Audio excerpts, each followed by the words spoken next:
దయాకర్ గారు చెప్పండి, ఫస్ట్ రాహుల్ గాంధీ గారు చేసినటువంటి దేశవ్యాప్త ఉద్యమం తెలంగాణలో కూడా జరుగుతుందా? మరి తెలంగాణలో ఆ ఇబ్బంది ఏమి లేకుండానే మీరు అధికారంలోకి వచ్చారు కదా. ఈ ఈవీఎంలు కానీ, ఓటర్ల జాబితాలో జరుగుతున్న అవకతవకలు కానీ, ఈసీ రెస్పాండ్ అవుతున్న తీరు కానీ, దీని మీద మీ విశ్లేషణ చెప్పండి. గుడ్ మార్నింగ్ కొమ్మినేని గారు, ఇద్దరు మిత్రులకు కూడా. ఇప్పుడు ఏంటంటే నా కేసు మళ్ళీ నేనే వాదించుకున్నట్టు మీ ముందు ఉన్నది. ఇప్పుడు నేనే ప్రత్యక్ష సాక్షిని. 2018 ఎన్నికలది ఇప్పుడు మా రాహుల్ గాంధీ గారు ఆయన నోట మాట్లాడుతున్నాడు. అప్పుడు నేను దాదాపు 7 పేజీల నోట్ ఇచ్చిన. 2018లో వారే నాకు టికెట్ ఇచ్చిండ్రు. కంపల్సరీ గెలిచి రావాలని నాకు చెప్తే నేను చాలా సీరియస్గా చేసిన. రోజు చేసిన తర్వాత ఉత్తమ్ కుమార్ రెడ్డి గారి ఎంపీ ఎలక్షన్ ప్రచారంకి వచ్చిండ్రు.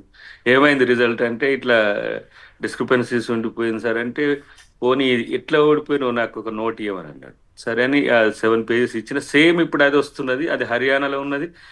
మీకు గుర్తుంటే 25 లక్షల ఓట్లు తీసేస్తాడు రజత్ కుమార్ అప్పుడు ఎలక్షన్ కమిషనర్. తీసేసిన దాని మీద కోర్టుకు పోతే కోర్టుకు మళ్ళీ కొన్ని ఏం జరగలేదని చెప్తాడు. తర్వాత కొన్ని రోజులకు మళ్ళీ సారీ చెప్పిండు.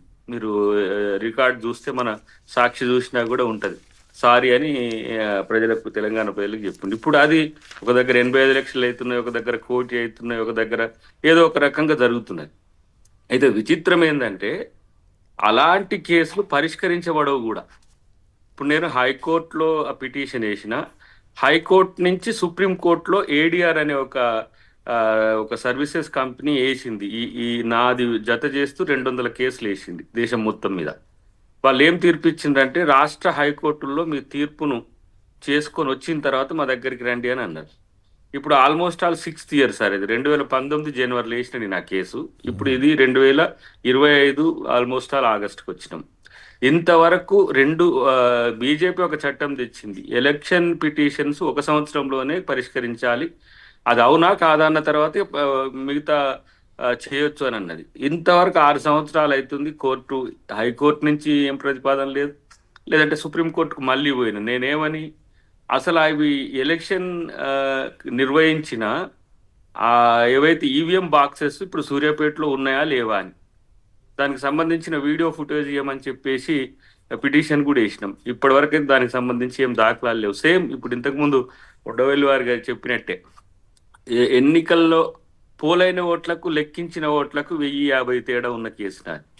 సో ఇలాంటి డిస్క్రిపెన్సీస్ ఉన్నప్పుడు తల్లినే కొడుకు చంపినట్టుగానో, లేకపోతే తండ్రినే కొడుకు చంపినట్టుగానో ఉన్నది. ఎలక్షన్ కమిషన్ రాజ్యాంగబద్ధంగా ఫ్రీ అండ్ ఫెయిర్ ఎలక్షన్ ఇవ్వాలి.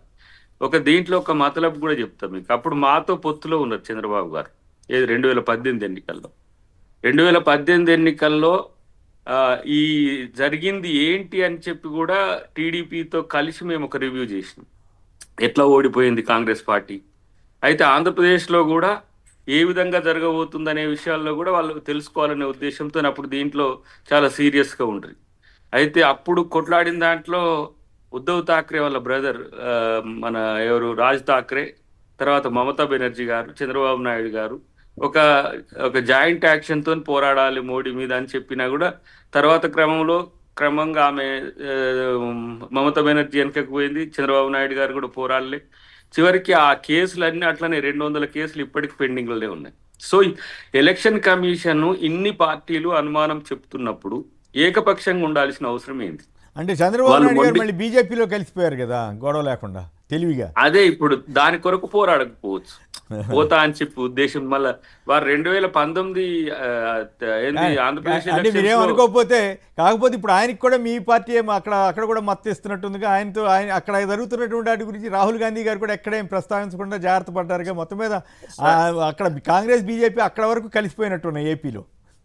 ఒక మాట అయితే చెప్పగలను సార్, ఇప్పుడు రాజకీయంగా ఒక పార్టీ ఎప్పుడు ఎవరితో మద్దతు ఉంటుంది అనేది స్టేటస్ చెక్ చేసుకోవాల్సిన అవసరం ఉంటుంది. ఒకప్పుడు బీజేపీతో ఉండేది, ఒకప్పుడు కాంగ్రెస్ తో.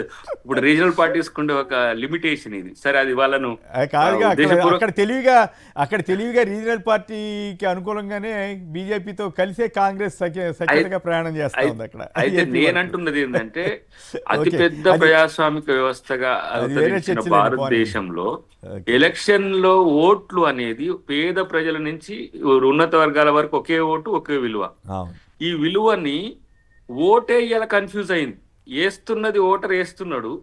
ఇంతకుముందు గదర్ అన్న వాడినట్టు వేసినది గుర్తుంది కానీ ఎటు పోయిందో తెలియదు అన్నట్టుగా ఇప్పుడు వేసింది తెలుస్తుంది, నేను ఓటు వేసినా అని తెలుస్తుంది కానీ అది ఎటు పోతుందో తెలియని స్థితి ఈరోజు ఒక పరిస్థితి వచ్చింది. తర్వాత తీసివేయడం, ఇప్పుడు ఓట్లు తీసివేయడం ఒకటి, ఎడిషన్స్ ఒకటి, అంటే సబ్స్ట్రాక్షన్స్ ఒకటి, తర్వాత మల్టిపుల్ ఓట్లు అనేది ఇప్పుడు రాహుల్ గాంధీ గారు ఒక పెద్ద అనుబాంబు లాంటిది వేసినాక ఇప్పుడు ఈసీ రాహుల్ గాంధీ గారిని పొలిటికల్ స్టేట్మెంట్స్ ఇస్తున్నది.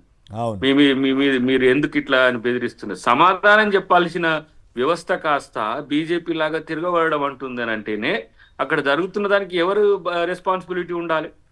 ఇంకోటి, ఒకవైపు రాజ్యాంగమే అత్యంత ప్రమాదకరంలో ఉందని ఒక పరిస్థితి వచ్చిన పరిస్థితుల్లో ఈ రోజు ఎలక్షన్ కమిషన్ యొక్క పనితీరు కనుక ఇట్లా జరిగితే ఇంకా ఎన్నికలు ఎందుకు సార్? రాజరికమే కదా.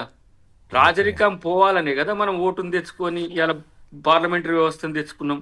వాళ్ళకేం ప్రెసిడెన్షియల్ ఫార్మ్ ఆఫ్ డెమోక్రసీ కావాలి. అప్పుడు బీజేపీకి కానీ అప్పుడు బీజేపీ లేదనుకోండి, ఆర్ఎస్ఎస్ కానీ అప్పుడున్న హిందూ మహాసభ కానీ కోరుకున్నది ఏంటంటే ప్రెసిడెన్షియల్ ఫార్మ్ ఆఫ్ డెమోక్రసీ కావాలని కోరుకున్నారు. అయితే ఇప్పుడు ఒక మాట చెప్పండి, మిగతా వాళ్ళు కూడా మాట్లాడిన తర్వాత మళ్ళీ మీరు మీ వాదన చెబుతారు. కానీ ఇక్కడ మరి 2023లో మీరు గెలిచారు కదా అని ప్రకాష్ రెడ్డి గారు వెంటనే అడుగుతారు, దానికి ఏమి రిప్లై ఇస్తారు? సార్, ఇది నేను 100 సార్లు చెప్పిన, గెలిచినవెన్ని ఓడుతున్నవెన్ని. మహారాష్ట్ర కంపల్సరీ గెలవాలి, జార్ఖండ్ గెలవకపోతే ఏంది? ఇక్కడ కూడా నేను చెప్తున్నా, బీజేపీ గెలవలేదు కాబట్టి కాంగ్రెస్ అనుకూలత పెరిగింది. బీఆర్ఎస్ వాళ్ళు సార్ ఎక్కడ నెగ్గాలనో ఎక్కడ తగ్గాలనో ఒక పొలిటికల్ మేనేజ్మెంట్ మ్యాస్ట్రోల్ గా బీజేపీ నాయకులు ఇలా మారిపోయినరు. బీజేపీ నాయకులు ఎందుకంటున్నట్టే ఈసీ కూడా అట్లా తయారవుతున్నది. రాజకీయ పక్షాలు అందరికి కూడా సమంగా ఇవ్వాలి. ఇక్కడ రెండో మూట ఏంటంటే అన్ని చేస్తే ఇప్పుడు 29 రాష్ట్రాల్లో బీజేపీ ఉందనుకోండి, ఏమంటారు? మీరు అన్నరా అరే 29 రాష్ట్రాల్లో ఉన్నారంటే వాళ్ళ వాదనలో కరెక్టే ఉన్నది అంటే మీరు ఎట్లా గెలిచినా అనాలి కదా. బెంగళూరు మీరే గెలిచిండ్రు, కర్ణాటక మీరే గెలిచిండ్రు, తెలంగాణ మీరే గెలిచిండ్రు, మీ మిత్రుడు అక్కడ జార్ఖండ్ లో గెలిచిండ్రు, ఆడ హిమాచల్ లో కూడా గెలిచిండ్రు కదా అని అనాలి కదా మీరు ఒక మాట. అరే మీరు గెలుస్తుంది కదా, మీరు గెలిస్తేనేమో న్యాయం అవుతుంది, వాళ్ళు గెలిస్తేనేమో తప్పు అవుతుంది అని. నేను ఎవడన్నా గెలవని ఏదన్నా కానీ ఓట్లు ఎందుకు పోతున్నాయి? ఓట్లు నా హక్కు కదా. లేకపోతే ఒక ఓటు ప్రధానంగా సీసీటీవీ ఫుటేజ్ మిస్ అవటం, లేకుండా చేయటం, ఆ వీవీప్యాట్ స్లిప్పులు లెక్కేయకుండానే ధ్వంసం చేయటం, ఉదాహరణకి ఏపీలో కానీ, ఇట్లాంటివి అనుమానాలకి ఎక్కువ ఆస్కారం. ఇప్పటి వరకు నా వీడియో ఫుటేజ్ కలెక్టర్ హైకోర్టుకు సమర్పించలేదు. స్టిల్ టుడే కూడా అదే. రెండోది, first ever in India Telangana ఎన్నికల్లోనే వీవీప్యాట్లు పెట్టిండ్రు. వీవీప్యాట్లలో తేడా అని నేను అడిగింది. వీవీప్యాట్లలో తేడా ఎట్లొస్తుంది? ఓటుకి ఇంకో రూపం వీవీప్యాట్ కదా. మనం ఎలక్ట్రానిక్ ఓటింగ్ మీద నమ్మకం లేదనే వీవీప్యాట్ తెచ్చుకున్నాం. వీవీప్యాట్ ని లెక్క పెడితే తేడాలు వచ్చినప్పుడు వీవీప్యాట్ ని లెక్క పెడతానికి ఏముంది? 20 ఈవీఎంలలో అడుగుతున్నా నేను. దానికి ఒప్పుకోవట్లేదు ఎలక్షన్ కమిషన్. అక్కడ అంతకాడికి అన్ని కోట్లు ఖర్చు పెట్టి అది పెట్టుకోవడం ఎందుకు అర్థం కాదు. రైట్. కాబట్టి ఇవన్నీ కూడా ప్రజల ముందు తేలాలి. ఎన్నికలు ఓడిపోతారు, ఏదైనా ప్రజాస్వామ్యం గెలవాలి. ఇలా ప్రజాస్వామ్యంలో వ్యక్తి యొక్క స్వేచ్ఛ ఏదైతే ఓటుకుందో ఓటు గెలవాలి, అది ముఖ్యం అనేది మా యొక్క ఇంటెన్షన్.